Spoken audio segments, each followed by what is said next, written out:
thank you very much for the nice introduction. And yeah, my name is Rashid from Darmstadt. It's a cybersecurity hub for security in general, for cybersecurity. So if you want to visit Darmstadt, be aware of all the buildings with respect to research in cybersecurity of Fraunhofer Institute and the TU Darmstadt, and of course many other organizations. So when we talk about quantum security, there are two aspects to differentiate. So first of all, people always think of quantum to establish, you need quantum to establish quantum security. That is partially true. This is one way to use to establish quantum security, but there is also another way to establish quantum security, which is based on mathematics. Okay, so you don't need quantum devices in order to establish quantum security, where quantum security means, first of all, to be secure against quantum computer attacks. So now it's getting a little bit more complicated. This, what you can see here, is used to establish security in current IT infrastructures. So it's a large number, and the question is always, how can we factor this large number into two prime factors? Maybe some of you may remember what prime factors are. And these prime factors, once you have those prime factors, you can essentially do whatever you want to do in the internet and to get into systems, to decrypt data, etc. So this way of mathematics has been proven to be insecure by quantum computers. That means quantum computers can completely break these crypto systems or encryption, digital signatures, based on this mathematics which is used today.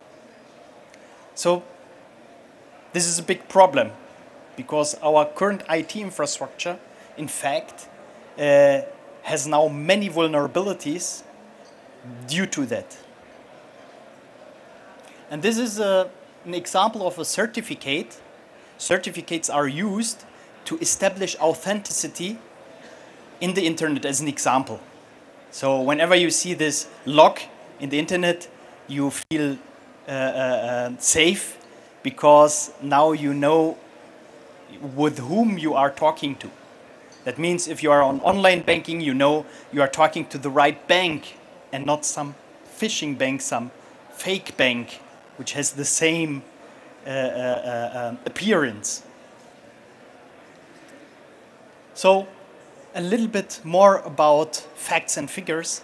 So in the last couple of years, the number of devices has steadily been increasing, and it is expected to double within the next 5 years. That means from 2022 to 2028, we expect about 46 billion devices that are interconnected, that communicate, send data, etc. And on the same side, we have the number of data will be increasing in 2025 to 180 zettabytes. So it's a number and a wording that we are not, which is not common in our language, but it is 180 with 21 zeros. And in 2020, there were 64 zettabytes created, of data being created, copied, and backed up whatsoever. So that means we have an exponential increase of data production. And all this data, you must think of that, may have sensitive ones which should be secure within the next decades. Health data, political data, IP. Yeah? Here are many companies that have spent a lot of money into research and development, and they want to be sure that their IP will be safe within the next years. So what can a quantum computer do? Normally you expect something like malware or Trojana.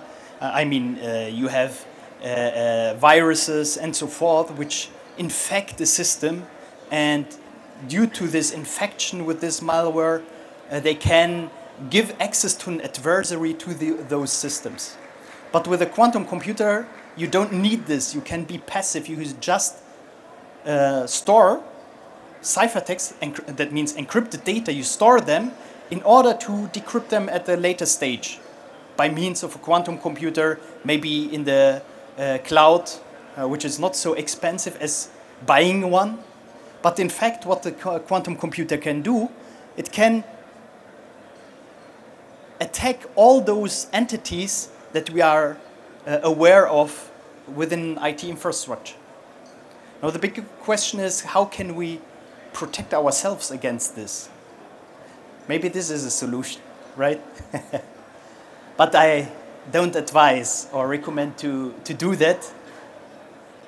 You should trust into quantum-safe algorithms that are algorithms that are based on problems which are expected to be safe or secure against quantum computer attacks. But the question is, how can we build quantum-safe applications? And these are the building blocks in order to do so. Yeah? At the bottom, we have quantum-safe algorithms, which are the basis for producing quantum-safe applications. But they are not only the ones that are necessary. In fact, on top of that, we have protocols which are very complex. So protocols can be communication channels, can be whatsoever. So there are different protocols which are complex, which need to be designed in a secure way. So it is not just to use quantum-safe algorithms. And then we can build quantum-safe applications.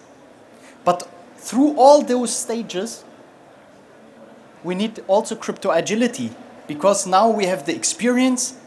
Classical algorithms are not secure. Maybe the other ones are in future need to be changed due to more security requirements and maybe to other regulatory requirements and so forth. Therefore, they need to be interchangeable. They need to be able to be switched off, to be changed with other ones, etc.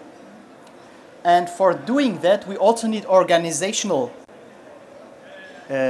building blocks in order to allow how to change those security algorithms, to make rules, to know which ones are replaced by the other ones, and so forth.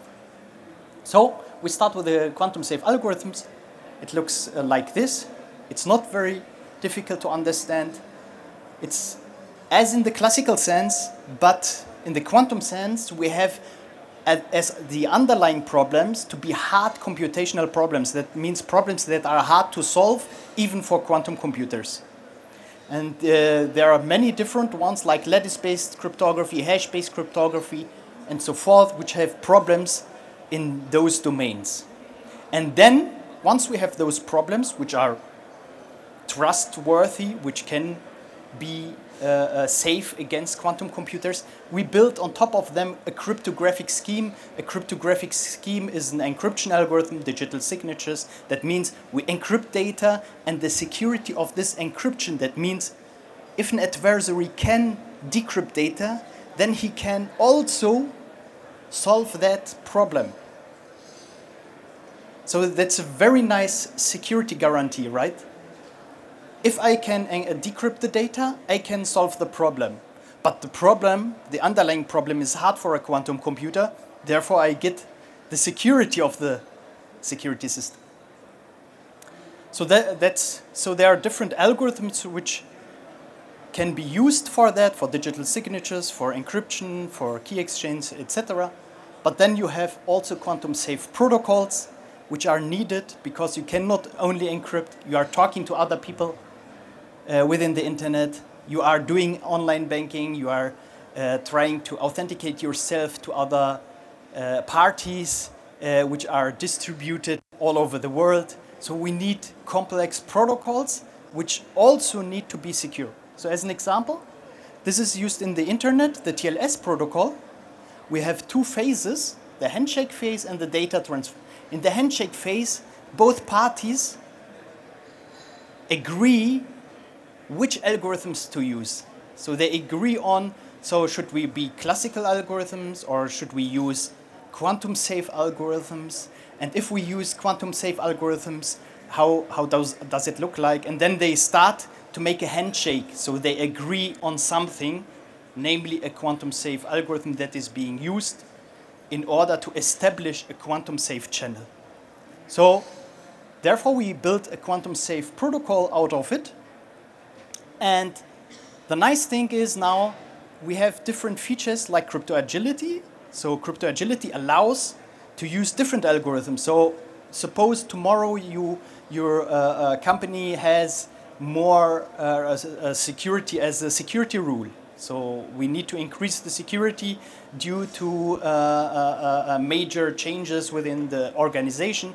And therefore it should be possible within a blink of an eye to change the algorithms. So there are many different other protocols and such as communication protocols, such as SSH, IPsec, and so forth for different purposes. And we have also other building blocks which need the quantum safe algorithms, like hardware security modules that are where the modules have the capability to store keys which never leave the hardware. So it's a very interesting thing and important thing, such that adversaries can never get to those keys that are stored within the hardware security module. So we have a bunch of different protocols and building blocks which are necessary to build a quantum safe application. So at the end of the day, once we have all those building blocks, we can build quantum safe applications, right? Because now we have, for communication, we can establish quantum safe channels, and for securing keys, and we have key management systems, and we have also hardware security modules. And for building applications, we can now concentrate and focus on building using the business logic to establish the business application and reuse or base the security on top of the building blocks, the components that have the capability to establish quantum safety, right?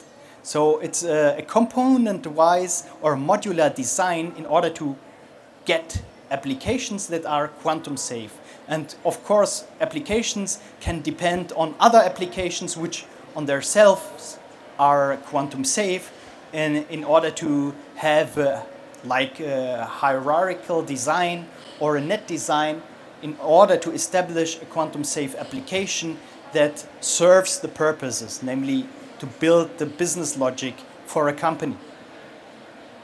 So as an example, we have an app that performs software updates, or it has some business logic, and beside that it requires to have software updates and to realize that. Therefore we have here the application with the business logic, and then we have here the software update which will be installed on this application. And for that we have the component, one component which is a crypto service. It verifies the software so that it is authentic. It has not been changed, and the software update has been established and generated by the authority which we expect. So therefore we need to verify that this software update is authentic, and furthermore that it has not been manipulated. And for that we have public keys here, and we require a crypto engine, a second component, which does the mathematics. It does nothing else than verifying signatures. So we go to the button. But the problem here is we have crypto agility established, different algorithms,